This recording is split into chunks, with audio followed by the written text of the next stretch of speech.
Oh, England's own Uriah Heep.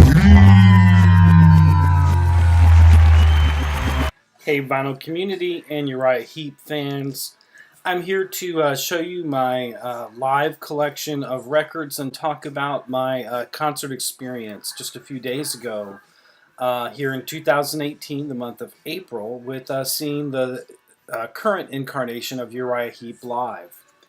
And so we're going to go through the history, kind of set the stage just a little bit, because I'm a longtime fan. I first saw the band 9 years after their first live album. I first saw them in 1982, and I'm going to show you live records throughout their 40 plus years, almost 50 years coming up as a band, and to talk about the different players, because that's definitely the baggage that I go into the show with. And I had a great time at the show, but I want to talk about, all my thoughts as a longtime fan going in there and kind of what I got from it, seeing it. Because it was definitely interesting. I was glad I went.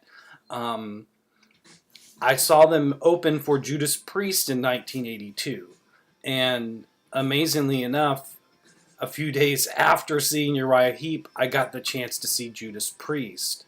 And I'll start the conversation there, because I saw Judas Priest, Saxon, and Black Star Riders play in front of 7,000 people. And I got an amazing ticket that was very expensive to see the show. And I also paid for parking to see the show. The concert ticket for Uriah Heep was the same amount. It was $30 to park, and that's what it cost to see Uriah Heep in 2018 to see them play. And they played in front of about 700 people. And they played at a place called the Coach House in San Juan Capistrano. So this is the very first Uriah Heep live album. It came after they already had some great studio records. And we're just going to look at the personnel here. David Byron was the original singer. Super powerful and charismatic. Ken Hensley is the main songwriter. Mick Box is the one guy who's still in the band. Lee Kerslake played on this one, although he went in and out of the band. He was with Uriah Heep when I saw them play in 1982. That's the only time I've seen Lee Kerslake play. Gary Thane here died. I never saw him play. His playing on this record is really, really great. It's one of the things to appreciate about this record, which doesn't have my favorite performances. Somehow there's just not a ton of the Heep ambiance on it, but he really is a pretty great player, and especially on a song like July Morning, that's a great way to compare the different lineups of Uriah Heep. But this guy definitely had his own style. So that's the very first one. So what a different term of fortunes to see Judas Priest play in such a live thing. And I'll be doing my own video about that, so I don't want to talk too much about it. Tune in to find out if we saw Glenn or not, and an otherwise review. That was amazing. But let me show you the next record. This they actually put out a few years after I saw them play, but they were still, this was Bernie Shaw's first album with the band. And literally his first album was a live album, them in Moscow. And I actually picked this up on Record Store Day. I had this only on CD before. And this was quite a score. I really like this record. This has a very stadium rock sound. And it has the only two songs that Bernie Shaw, in his entire tenure with the band, ever had any co-writing credit for. but this is just a killer set list. There are they did Stealing when I saw them, The Wizard, they did July Morning, and they did Easy Living. So you can kind of see the unchangingness of their set list. But so stoked to have this. This was kind of similar to how I would have seen, even though this was in '88 or '89.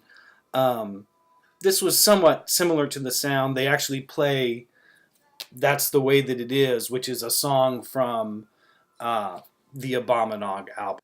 Okay, so on this lineup, they had some changes already from Abominog. Uh, a different singer. They went from Peter Galby to Bernie Shaw.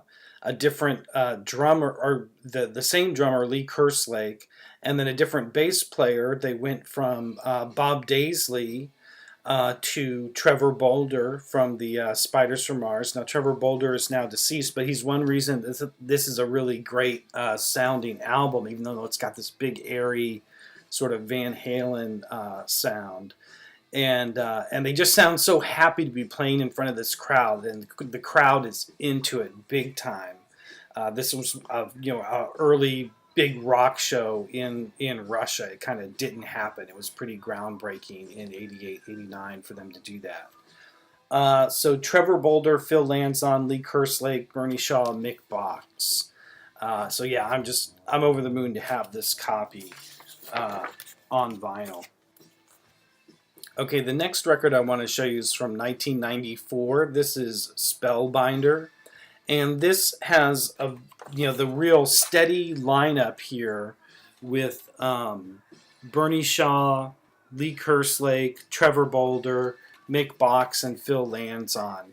And in this time in 1994, they were just rocking really good. They had finally gotten their step. They weren't nearly as sort of naive sounding as they are on the Moscow record, which I love.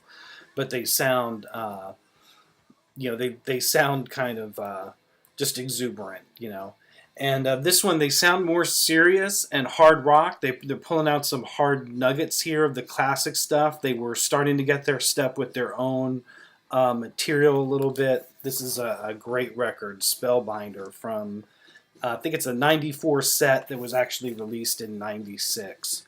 So the next thing I want to show you is what I think is Bernie Shaw's finest moment with the band. And I'll get into detail about him. He's an amazing frontman, and he really showed that off the other night. Acoustically Driven, this is a DVD and CD set, and this is just an amazing thing where they have Ian Anderson from Jethro Tull plays flute on it. They have some bagpipe on it. They do these very acoustic, symphonic with backup singer versions of their songs.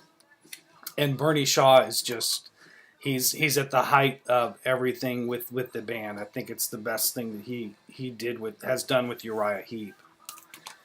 Okay, the next thing I'll show you is they were really fertile around this time. That was from 2001. This is actually from the same year, and this is that same band just being on the Sonic Origami tour, and is just more the hard rockin' version. And this is great.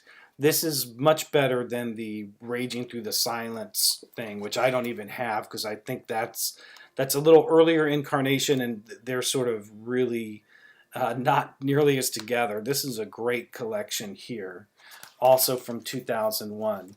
Then we go to The Magician's Birthday Party, where they have Ken Hensley and John Lawton come back into the band. John Lawton from Lucifer's Friend and 3 studio albums with Uriah Heep comes back on stage with Bernie Shaw and everybody, and this is a great set with songs from Sonic Origami, lots of extra participating people.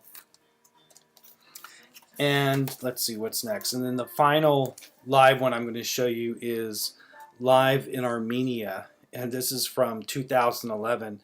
This is really cool because this is the Wake the Sleeper tour, and with quite a few songs, 6 songs from the the Sleeper album, and which is impossible to get on vinyl. And so this is a great live set from that band, just recorded great. And that album gave them a whole new life. They were out of the United States for a really, really long time. Um, so I highly recommend that. So we're gonna segue into talking about the actual set lists that they played. This is technically the album that they're supporting. It's actually 4 years old now, which surprised me to think about. But they did some songs from this, and this has Davey Rimmer and Russell Gilbrook in the band, which are sort of the two additions in the last couple years. Both of whom were great, but I'll talk about them in detail about maybe about the whole band. And let's see here. So let's go to a graphic here where you're going to see all the all the gigs that they have played year by year from 1970 to 2018, and you'll see that there is not a year that they did not play a ton. So you should be seeing the years over here, and then the set list here. Okay, and then I think I'm going to leave the set list there. Okay. So let's talk about the gig itself, talk about the set list, talk about the lineup, and let's go ahead and talk briefly about the venue.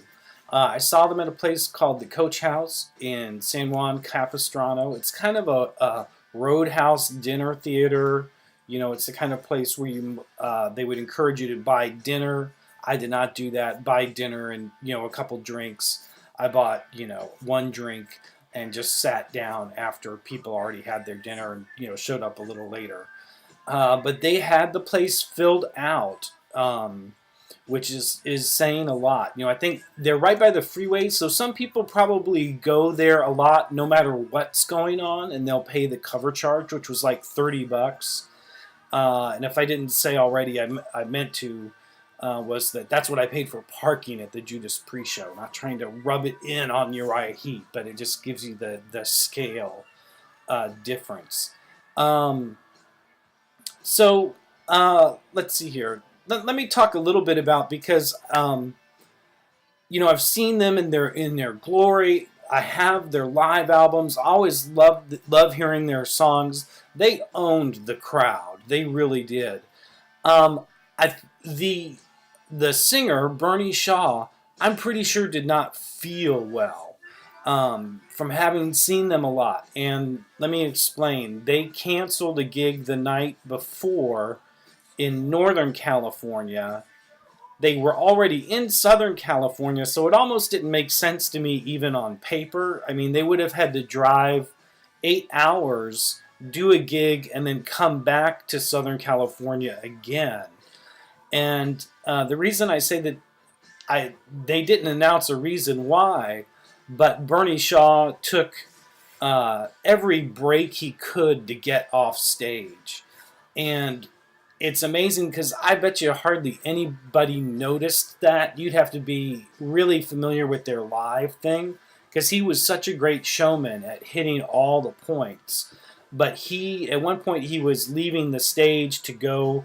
You actually have to go upstairs to sort of a nest position, run off stage and go up, and you can see it all. You can see the staircase.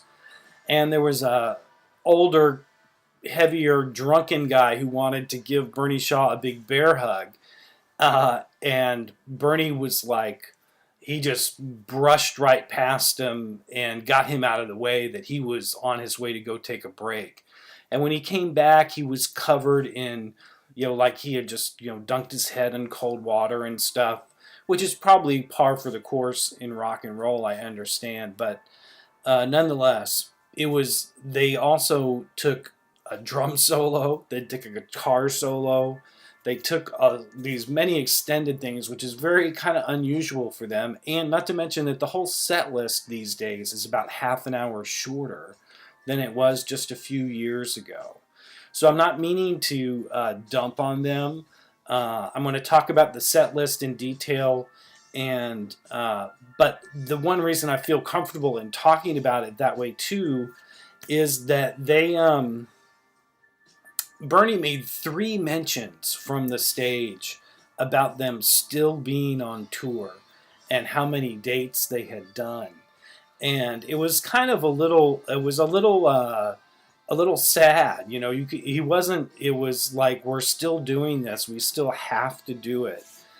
So I had someone knock at the door and I lost my train of thought there. So let me just continue on with the, you know, my admiration for him as a front man, because he killed it. They really worked the crowd to kind of an alarming degree, in the sense that you know, they were playing to a roadhouse and a dinner crowd, and man, did they knew how to do it almost a little too well. And I'd never seen them kind of play up the hacky side of the band with the long guitar solo and the drum solo. And then they do a song called Magician's Birthday Party, which has never been my favorite song. It's kind of a goof, more, you know, a 60s goof type of song. I do like it, but it's got kind of a, you know, a very 60s swagger, and just you know, a little stereotypical in that sense. So it's kind of, and it's not a song that they have you know, kept faithfully in the set list through the years. Like I said, some of it I think may have been buying time for Bernie Shaw, who also had did take off time for surgery about a year ago. So this is my first time seeing them since those occurrences, since Davey Rimmer in the band. Now he's with Russell Gilbrook. I did see Russell Gilbrook with Trevor Bolder. Let me talk about Davey Rimmer. He did a great job. You could tell that he has all the respect in the world, and he has a great stage presence and was really cool. But you know, the bottom end of Uriah Heep, you know, what you had with Lee Kerslake and Trevor Bolder, but especially with Trevor Bolder, with him out of the mix, the way that bottom end would just peel off, just like, you know, rising fog, just, you know, come out of nowhere, this heaviness, and just kind of lift you out of your seat. Yeah, that wasn't there. You know, the notes were being played, but you know, as a replacement player, I doubt they give these guys the volume and so forth that they need to assert themselves quite that way. So, but you know, I'm such a fan of the songs, and so let me get into that, and then we'll finish up here, because the songs themselves were great. That's what wins people over, and they did a great job of bringing all these songs to life. So they opened with Gypsy, which is a real hard rocker, heavy hitter. It really blew away the very average, you know, defining average opening act that was on before. You know, when you have the full attack of the band and the punch, and you have the incredible organ work of Phil Lanzon, and I mean, you know that you're in the presence of just some real rock and roll that you haven't heard. And although you could tell that Bernie Shaw didn't have as much gusto, as much wind as he'd like to have, the dude was on pitch perfectly. And again, he kind of, you know, he used that to his advantage to cover for his, you know, lack of stamina that he seemed to have. So then they went into 2 songs from Look at Yourself, the title track, and then Shadows of Grief. That was killer. They went into Stealing, another classic track, and then they did The Law, which is a song from this album, and that was pretty kick butt, I gotta say. It's got a good groove. It's one of the heavier songs on here, and that was great. Then they went into Sunrise, Magician's Birthday Party, and then into The Wizard. And during The Wizard, of course, they bring out an acoustic guitar, which is really cool. It just sets that kind of mood. Then they did another song called 1 Minute from Outsider, which is a kind of a hard rocker. And then they did a song that called Between Two Worlds, which is on the Sonic Origami album. And I'll mention, because if you watch my other video, I did bite the bullet and order that because I realized that record's going to be gone completely based on my research. So I did the best I could at tracking down the best price. But Between Two Worlds is a great track, and that's a real compliment to that album that's still in the set list. Then the final 3 songs were July Morning, Lady in Black, and Easy Livin'. And they just brought the house down with those 3 numbers. In July Morning, you have a slow track. That's probably the definitive Uriah Heep track. And then Lady in Black, they bring back the acoustic guitar. Just an incredible folk, that song, just a folk melody that makes everyone sort of want to sing along. And then they ended with a song called Easy Living, which is one of their best known hits and is such a great groove that, it's infectious. Probably their best known song on the radio. So those are my thoughts. If you thought that was long and rambling, wait till you see the extended cuts of this video. See what hit the cutting room floor. Nothing really hit the cutting room floor, but maybe it should have. Maybe more should have. So with that, I hope you enjoyed this video. Those were my thoughts seeing the band. I had a great time. It's always great to see them. They say they have a new album coming out in before the end of the year that they've already recorded. They're just finishing up the distribution details, so hopefully that's going to go great. And in the background, we've been playing the High and Mighty album. This is with John Wetton in the band, Ken Hensley, Lee Kerslake, David Byron, and Mick Box. One of the tracks on here is "You Can't Keep a Good Band Down." And ain't it the truth? Thanks for watching. Oh.